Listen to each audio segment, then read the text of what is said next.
একজন চমৎকার মানুষ।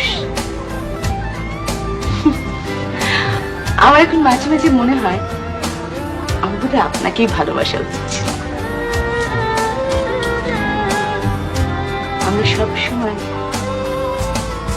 ভুল মানুষকে ভালোবাসি।